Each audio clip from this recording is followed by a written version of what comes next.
Hello, ladies and gentlemen. Welcome back to Sharky Plays It Moves. This is episode 4, and it's been about several hours since I last played, because I was yawning, so I took a break and I did stuff. So the last episode was the factory. Oh, what is this? A hook hangs from the wall. A piece of meat hangs to dry from it. I don't think that's a piece of meat. What is happening? You.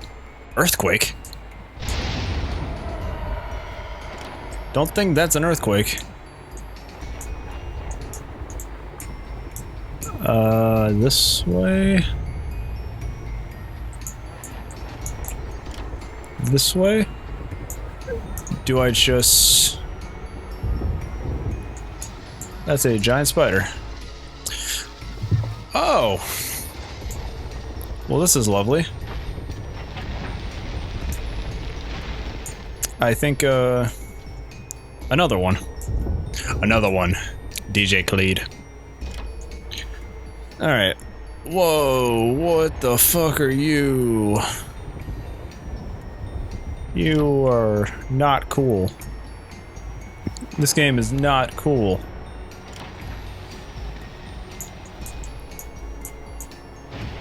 Let's go down the stairs. Oh, those are cats hanging from the ceiling.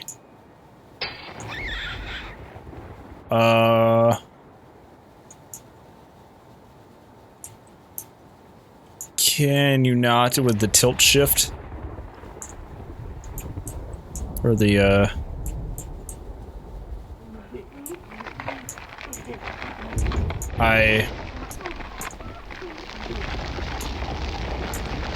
What is happening? Oh god. That's a thing. Actually, I don't think this game can kill you. Whoa. How about no? It had to be dolls, didn't it? Oh, fucking shit. Yeah, of course it had to be dolls. Fuck this. Fuck this shit. Fuck it. Yeah, goddamn. Oh god, why dolls? Nope.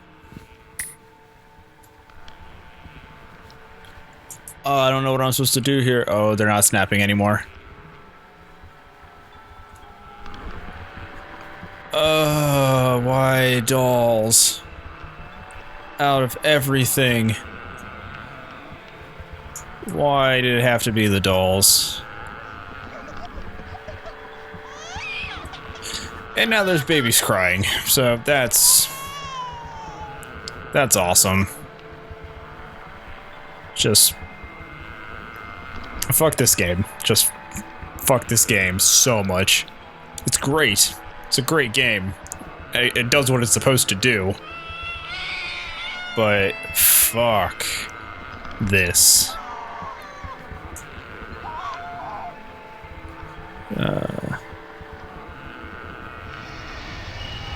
Oh, how about no? Oh, okay. Cool story. Alright. Can I jump? Nope. So let's just... Yeah. Cool. Okay. My greatest fears were realized in the winter. The days grew short, and the longer nights merely provided this wretch with more opportunities. It was a difficult time for my family. My grandmother, a wonderfully kind and gentle woman, had deteriorated greatly since the death of my grandfather. My mother was trying her best to keep her in the community as long as possible. However, dementia is a cruel and degenerative illness, robbing a person of their memories one day at a time. Soon she recognized none of us, and it became clear that she would need to be moved from her house to a nursing home. Before she could be moved, my grandmother had a particularly difficult few nights, and my mother decided that she would stay with her. As much as I loved my grandmother and felt nothing but anguish at her illness, to this day I feel guilty that my first thoughts were not of her, but of what my nightly visitor may do should it be aware of my mother's absence. Her presence being the one thing which I was sure was protecting me from the full horror of this thing's reach. I rushed home from school that day and immediately wrenched the bed sheets and mattress from the lower bunk, removing all the slates and placing an old desk, a chest of drawers, and some chairs which we kept in a cupboard where the bottom bunk used to be. I told my father I was making an office, which he found adorable, but I'd be damned if I gave that thing a place to sleep for one more night. As darkness approached, I lay there knowing my mother was not in the house. I did not know what to do. My only impulse was to sneak into her jewelry box and take a small family crucifix which I had seen there before. While my family were not very religious, at that age I still believed in God and hoped that somehow this would protect me. Though fearful and anxious while gripping the crucifix under my pillow tightly in one hand. Sleep eventually came, and as I drifted off to dream, I hoped that I would awaken in the morning without incident. Unfortunately, that night was the most terrifying of all.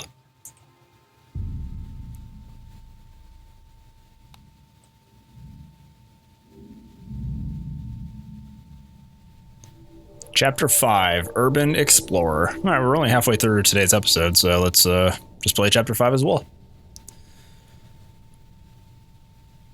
I am in a school. Cool. All right.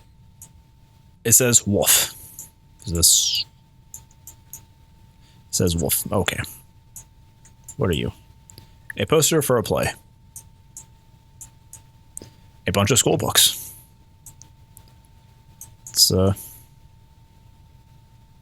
feeling that something's invading your privacy, even without ill will, is still disturbing.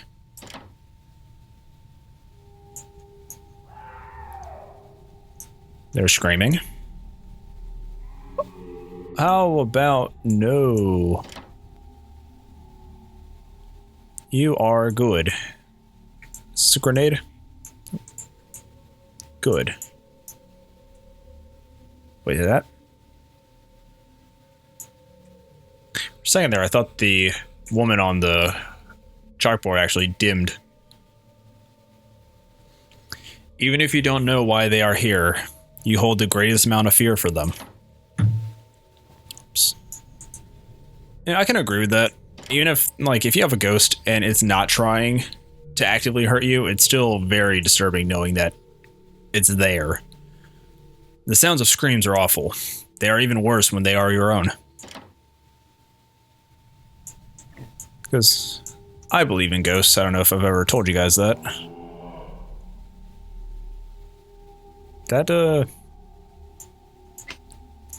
It's locked. Cool. Exactly what I wanted it to be. There's a piece of paper here. It says, knock knock. Who's there? Cool. Can I...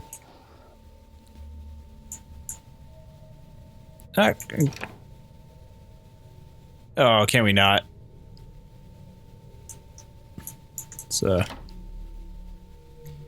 I feel like if I check that multiple times, it's going to open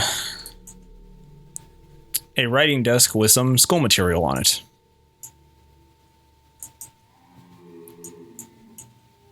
Big filing cabinet. Looks like there's nothing inside. Various books that look like they'd be hard to read. Let's step back outside. Okay. There's that thing.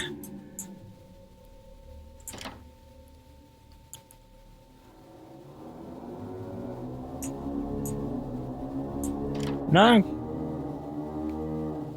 entirely sure what that thing was. Lock on the door is broken. Cool, so let's just continue downstairs. Sure. Busted old machine of sorts. Let's go to the sewer. That seems like an intelligent plan for the situation that you are in. I don't wanna.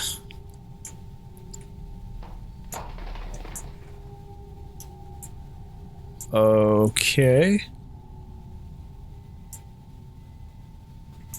We got some branching pathway here, apparently. Now, as I've mentioned before, 10 out of 10 on the lighting script for this game. Because, I mean, most games have, you know, an orb of light around your character, and some of them actually stretch out decently far, allowing you to, you know, have that fear go. But this one's like 3 character paces ahead of you, which is, I think, the smallest I've ever seen in one of these games. So I have to give them props for that. I'm not sure where to go, if I'm even going the right way or not. I'm going to hope that I am. Hi.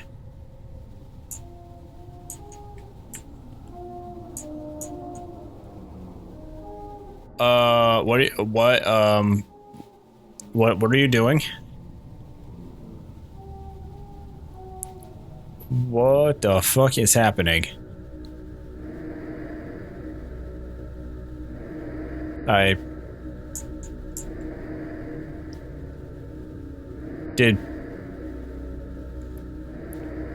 Did we just offer ourselves to some fucking Cthulhu-esque cult for a sacrifice? Is that... What the fuck happened? Yeah, there we go. We were torn apart, apparently.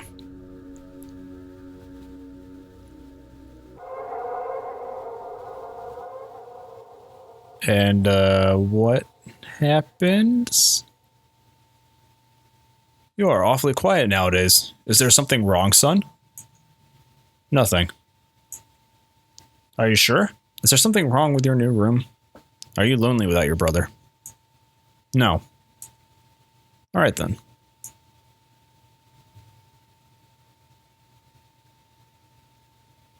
Okay.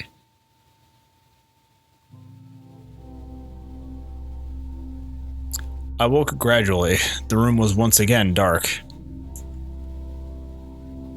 My eyes adjusted so I could gradually make out the window and the door and the walls, some toys on a shelf, and... even to this day, I shudder to think of it, for there was no noise. No rustling of sheets. No movement at all. The room felt lifeless. Lifeless, yet not empty. The nightly visitor, that unwelcome, wheezing, hate-filled thing which had terrorized me night after night, was not in the bottom bunk. It was in my bed. Oh yeah, the sheet is moving. That's fucked. I opened my mouth to scream, but nothing came out. Utter terror had shaken the very sound from my voice. I lay motionless. If I could not scream, I did not want to let it know I was awake. I had not yet seen it. I could only feel it. It was obscured under my blanket. I could see its outline, and I could feel its presence, but I dared not look. The weight of it pressed down on top of me, a sensation I will never forget. And then this is the end, some very uncool stuff happened. When I say that hours passed, I did not exaggerate. Laying there motionless in the darkness, I was every bit as scared and frightened. I was every bit a scared and frightened young boy. If it had been during the summer months, it would have been light by then. But the grasp of winter is long and unrelenting, and I knew it would be hours before sunrise. A sunrise which I yearned for. I was a timid child by nature, but I reached a breaking point. The moment where I could wait no more, where I could survive under this intimately deviant abomination no longer. Fear can sometimes wear you out, make you threadbare, a shell of nerves leaving only the slightest trace of you behind. I had to get out of that bed. Then I remembered the crucifix. My hand still lay underneath the pillow, but it was empty. I slowly moved my wrist around to find it, minimizing as best I could the sound and vibrations caused, but it could not be found. I had either knocked it off the top bunk, or it had... I could not even bear to think about it being taken from my hand. Without the crucifix, I lost any sense of hope. Even at such a young age, you can be acutely aware of what death is and intensely frightened of it. I knew I was going to die in that bed if I lay there, dormant, passive, doing nothing. So I beat the shit out of it. I had to leave that room behind, but how? Should I leap from the bed and hope I make it to the door? What if it's faster than me? Or should I slowly slip out of that top bunk, hoping not to disturb my uncanny bedfellow? Realizing it had not stirred when I moved, trying to find the crucifix, I began to have the strangest of thoughts.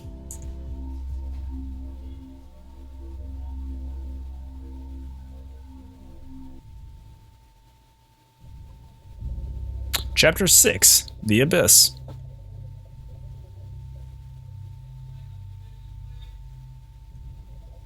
Oh, we're swimming. Save. Yes, we will. So we're going to save here.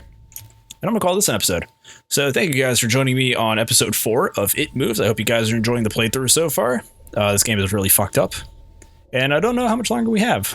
This is chapter 6. Did it say chapter 6? Yes, it would have to be chapter 6. We played 2 chapters in this episode.